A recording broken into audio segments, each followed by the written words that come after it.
Le message du jour vous est présenté par notre frère Marc. Salut, chers bien-aimés de notre Père Céleste. En ce lundi matin, je veux partager avec vous une chose que tout le monde aime et font dans la vie. Prier. Mon message est « N'arrêtez pas de prier ». Bien-aimés, c'est une recommandation importante de Jésus lui-même.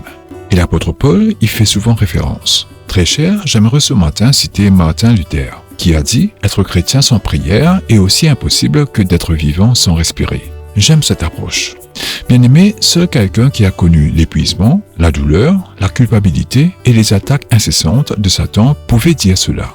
Rappelez-vous, nous avons parlé de ces attaques la semaine dernière. Chers bien-aimés, la prière n'est pas quelque chose qu'on doit nous harceler pour le faire. Harceler signifie pourchasser et perturber quelqu'un pendant longtemps. Vous n'avez pas besoin d'être harcelé pour respirer.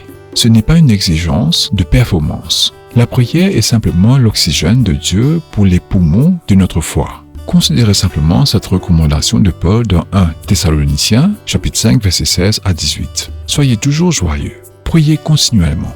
Rendez grâce en toutes circonstances, car c'est la volonté de Dieu à votre égard en Jésus-Christ. Chers amis, la prière est un privilège de communication dont seuls les chrétiens peuvent bénéficier. Car l'accès au trône de Dieu ne se fait que par Jésus-Christ. Par Jésus-Christ, le Père garantit qu'il entendra, décidera et agira sur tout ce que nous lui demandons. La prière garantit l'interaction de Dieu dans notre vie, aussi modeste et indigne que vous vous sentiez. Dieu attend intentionnellement avec la pleine mesure de ses bénédictions que vous demandiez, afin que vous puissiez constater son œuvre dans votre vie. Très cher, la prière vous permet d'apporter votre contribution à la vie des autres. Même s'ils vivent à des milliers de kilomètres ou même si vous ne connaissez pas leur nom.